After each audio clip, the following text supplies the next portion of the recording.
Hola, ¿qué tal? Soy Jaime Ordóñez en el programa La Noche Abierta que producimos acá desde el canal 15, canal UCR, desde la Universidad de Costa Rica en Centroamérica.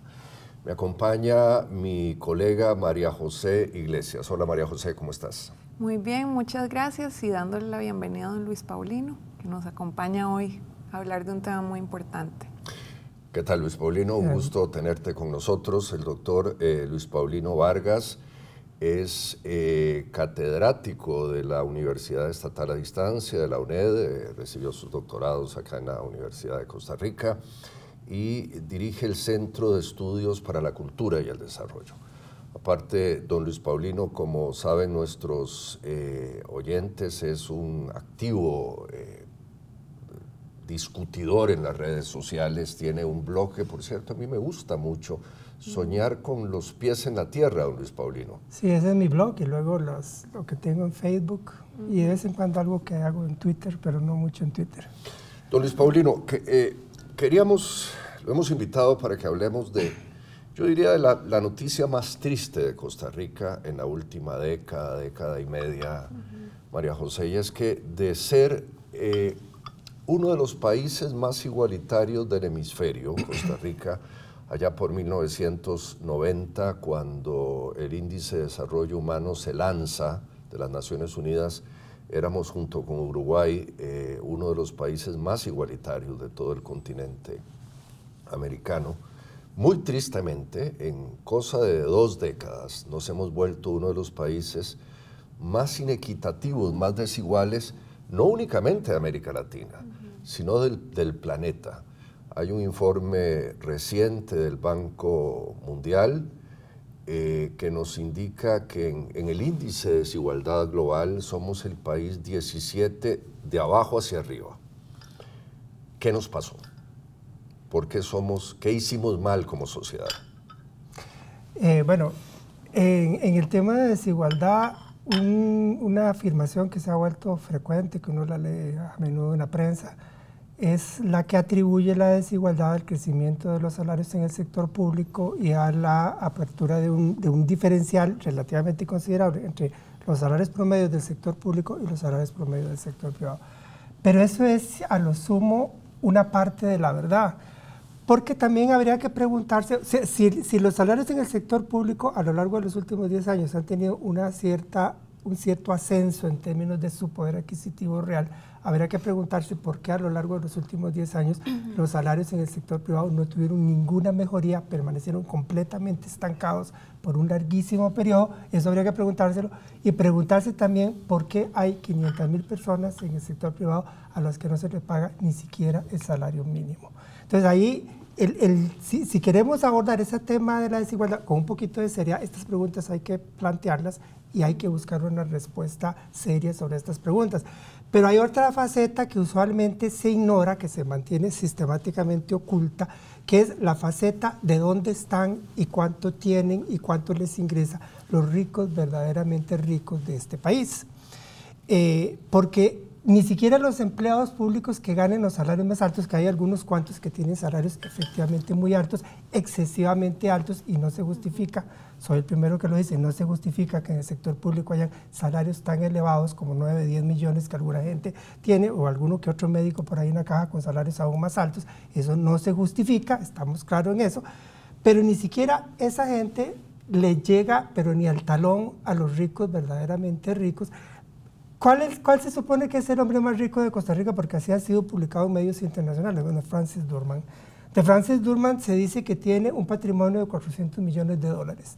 ¿Qué significa un patrimonio de 400 millones de dólares en términos de ingresos mensuales? Posiblemente un flujo de ingresos no salariales, porque en ese caso no son ingresos salariales, un flujo de ingresos que fácilmente puede sobrepasar los 1.200 millones de colones mensuales. Perdón, don Luis Paulino, de esos ricos, muy ricos, no sabemos nada. Solo para tratar como de sintetizar con nuestros oyentes. Somos un país más desigual, eso es cierto, y usted lo que nos está diciendo es que las causas de la desigualdad son varias.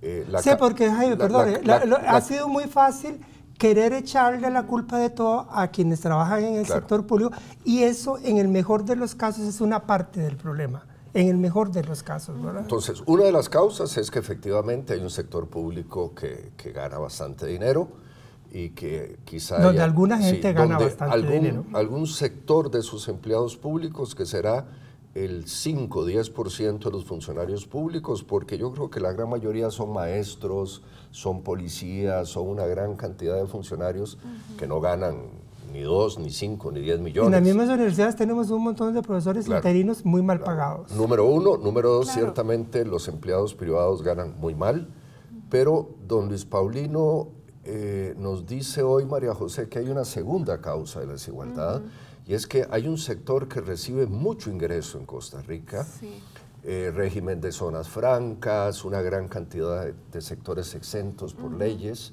sectores lecheros, sectores azucareros, sectores piñeros, etcétera, que han estado históricamente exentos del pago de impuestos, es decir, no contribuyen. Sí, de hecho ahí yo quisiera, Luis Paulino, bueno, primero usted ha sido crítico sobre el tema de ciertos privilegios, desigualdades en el sector público, pero a raíz de las reformas fiscales, de las nuevas políticas de empleo público, etcétera, pues también usted ha sido crítico sobre las diferencias o las distinciones que se han establecido, por ejemplo, manteniendo ciertas exenciones, manteniendo ciertos sectores como las cooperativas que siguen sin contribuir. Entonces ese sería otro de los factores, otro de los elementos a considerar. Bueno, o sea, tenemos que tener claro que en Costa Rica hay un nivel de fraude fiscal sumamente alto. Los datos disponibles, que ya son un poquillo viejos porque vienen de un estudio de 2013, nos habla de un fraude fiscal, digo fraude fiscal incluyendo tanto lo que técnicamente llaman evasión como lo que llaman elusión. Bueno, eso, según los datos disponibles, que ya son un poco viejos, supera el 8% del PIB, que es más que el déficit fiscal.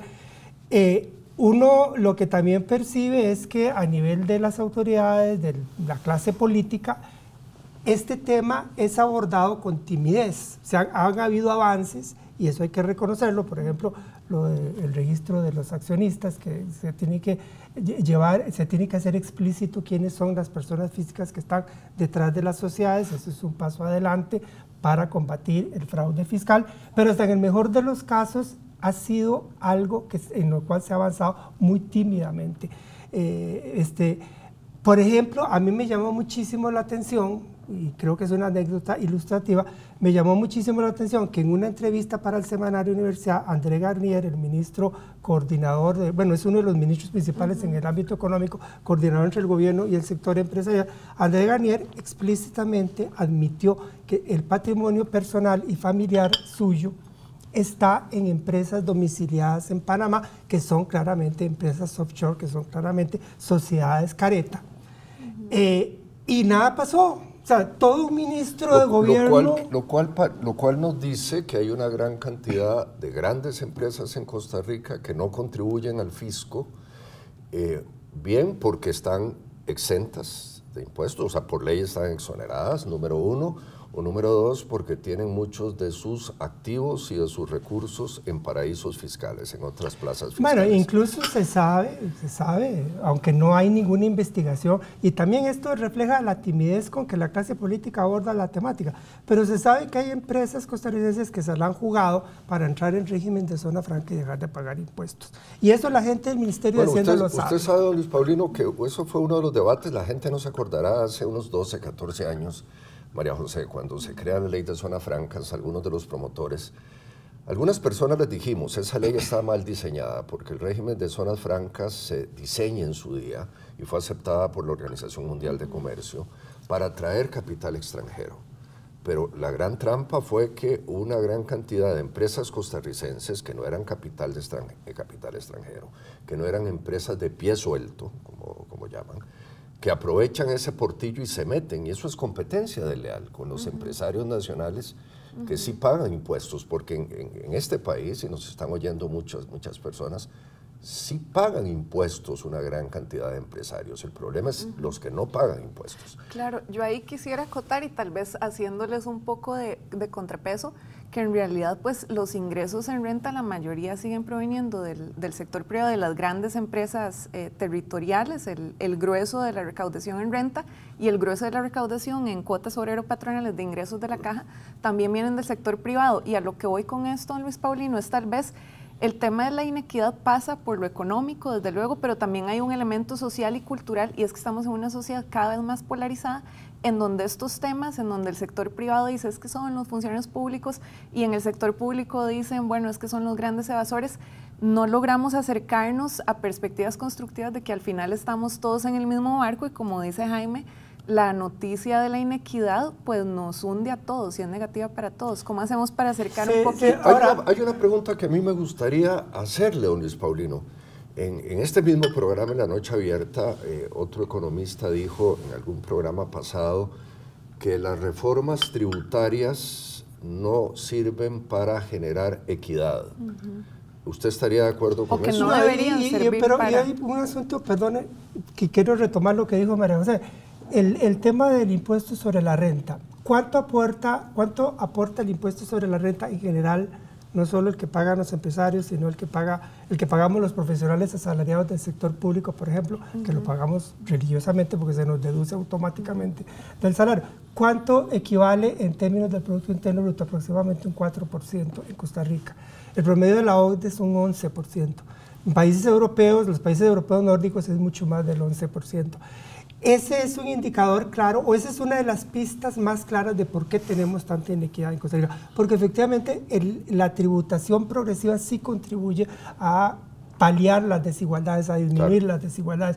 Porque un argumento de la ortodoxia económica muy frecuente es decir, es que no importa si el sistema tributario es regresivo, lo que importa es que el gasto social sea progresivo.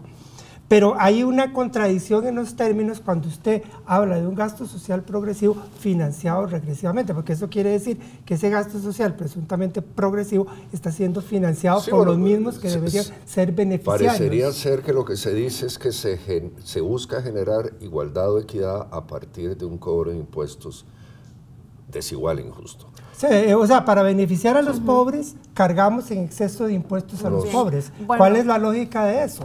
Vamos a ir a un corte, ahorita seguimos con don Luis Paulino, está muy interesante. De momento pues nos vamos a un pequeño corte comercial y ya estamos de regreso con La Noche Abierta.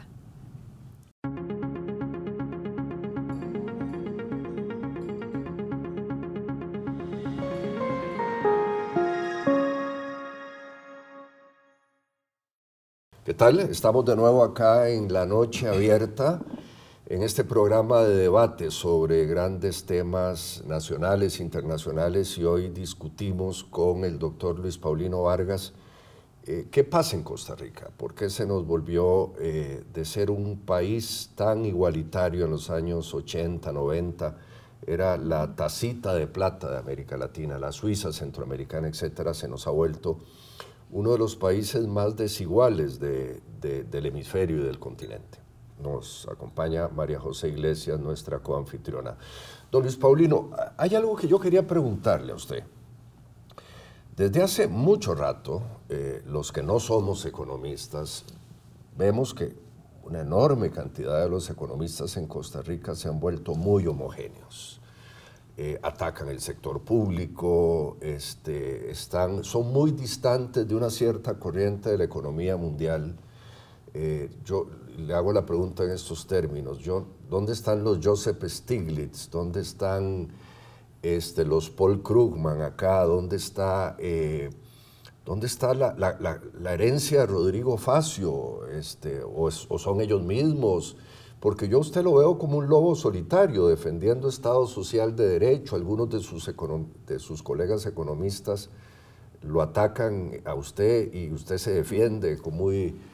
Se siente muy solito usted en esa defensa que hace el Estado social de derecho. Yo le quiero sumar algo a Luis Paulino, porque sí, efectivamente, agregándole a la pregunta de Jaime, y la respuesta sería, ¿se ha movido usted o se ha movido cierto sector de la política y la economía? ¿Quién se movió que haya quedado usted así como solo? Vamos a ver, sí digamos, hay una cierta soledad, pero no del todo. Hay algunos colegas que están acompañándome, de alguna manera tal vez yo soy como la cara más visible, pero hay algunos que están ahí a la par, y hay gente más joven. Ustedes tuvieron aquí a Sofía Guillén, por ejemplo, como el caso de Sofía, como el caso de Jonathan Acuña y algunos otros jóvenes economistas que por alguna razón, no sé cuál, Yo quisiera creer que yo influí un poco en eso, ojalá, eso me halagaría muchísimo, pero por alguna razón han seguido una línea más crítica. Ahora, yo creo que yo nunca, vamos a ver, yo siempre me he movido en el sentido de que siempre estoy aprendiendo. Yo, o sea, el día que deje de aprender es seguramente el día en que me he muerto, porque mi actitud es aprender, aprender, aprender, estudiar, estudiar, estudiar, y mientras tenga salud y tenga fuerzas y tenga lucidez, seguirá siendo así hasta que esté en mis manos hacerlo. En ese sentido yo siempre me estoy moviendo. Lo que pasa es que hay un compromiso político, un compromiso ético que yo lo ando conmigo desde siempre, que probablemente viene de la cuna, probablemente viene de dónde fue que yo nací, quién fue mi mamá, quién fue mi papá. Y eso, yo soy fiel a eso, o sea, yo soy fiel a esas raíces muy humildes de las cuales vengo. En ese sentido, pues, el Luis Paulino de hoy día, ya en los 60 años, es el Luis Paulino de los 23, de los 22 años, cuando terminaba la economía en la UCR. En ese sentido, no en el sentido de un aprendizaje que sigue ahí, de un espíritu de lucha que me acompaña permanentemente, de incluso de una satisfacción de poder decir, sí, yo me ubico en una posición crítica, heterodoxa, fuera de la corriente dominante, fuera del mainstream, como le dicen, pero no es una cosa antojadiza, porque si algo puedo decir a mi favor es que estudio disciplinadamente, mucho más probablemente de la enorme mayoría de los colegas. Yo quiero repreguntarle esto, esto que se dice mucho en la calle de que el país está absolutamente polarizado y que los economistas también, de que por un lado, y lo voy a decir así, blanco y negro, de que por un lado están los economistas de la Academia de Centroamérica y la gran mayoría se ha alineado ahí, en esa línea ideológica, en ese pensamiento, y que del otro lado están los economistas de izquierda y que los economistas socialdemócratas se desdibujaron, ya no están en ese medio analítico que existió durante... ¿Es eso cierto o es una caricatura? O, ¿todo el mundo se alineó con la Academia de Centroamérica, don Luis Paulino? Bueno, la enorme mayoría de los economistas. O sea, hay claramente una corriente dominante, un mainstream, una ortodoxia dominante, no solo en Costa Rica, a nivel mundial. La economía heterodoxa, incluso los economistas de corriente heterodoxa han tenido que crear sus propias revistas, porque las revistas de la ortodoxia no les permiten publicar. Eso es algo bien comprobado. Y bueno, existe, por ejemplo, una Asociación Mundial de Economistas, la World Economic Association, de la cual yo soy miembro, que reúne economistas heterodoxos de todo el mundo, que ha venido desarrollando una serie de líneas de publicación, libros, revistas, varias revistas. Bueno, tenemos que buscar esas vías alternativas, construir esas puertas de salida para poder expresarnos, porque efectivamente hay una ortodoxia asfixiante, dominante. Y con una aclaración a nuestros televidentes, y es que, María José, vamos a invitar también a hacer exactamente la misma pregunta a algunos economistas de la Academia de Centroamérica, para tener esta reflexión. Bueno, pues en la noche abierta discutimos de todo con todo el mundo. Sí, ahora, Jaime y María José, los economistas de la línea dominante usualmente no debaten. Se supone que todo el mundo está de acuerdo, entonces se complementan sus puntos de vista. Lo del debate es algo extraño para ellos, porque es un poco extraño concebir que haya economistas que opinen diferente. Yo quisiera hacerle una pregunta, María José, no sé qué opinas de esto, y si estaba en tu lista de reflexiones para Luis Paulino. Por ahí se viene diciendo desde hace mucho rato de que la socialdemocracia, el Estado social de derecho, etcétera, fracasó. De que en Europa, por ejemplo, salvo el caso de Pedro Sánchez, un poco en España y algún otro país, etcétera, todo el resto de la Europa son gobiernos conservadores. Macron, que está ahí en un punto medio, en fin, pero hasta, bueno, ya las locuras populistas del Brexit, de Boris Johnson, lo que la Liga Norte Italiana, que forma parte de la alianza, etcétera. ¿Se perdió esa línea de pensamiento? ¿El Estado social de derecho está en crisis? Y yo quisiera anotar algo más, porque estamos hablando de desigualdad, y para salirnos un poquito de lo económico y amarrar con lo que dice Jaime y lo que hemos venido hablando de la polarización, es que quienes trabajamos en educación sabemos que la educación, por ejemplo, hasta para eso, para tener debate, diálogo, para entender diferentes posiciones, pues es uno de los factores, ¿verdad?, el estado de la educación en Costa Rica que también ha incidido. Entonces quisiera saber cómo lo valora usted, don Luis Paulino, el estado de la educación en Costa Rica y el rol que ha tenido en el estado actual de las cosas.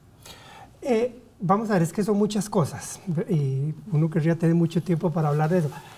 Efectivamente, esa corriente dominante en economía se expresa también en la política. Hay una corriente dominante en la política que es como el correlato de esa corriente dominante en la economía, que efectivamente ha puesto los estados sociales de derecho, los sistemas de seguridad social, los estados socialdemócratas construidos en la posguerra, que lo ha puesto en crisis, efectivamente.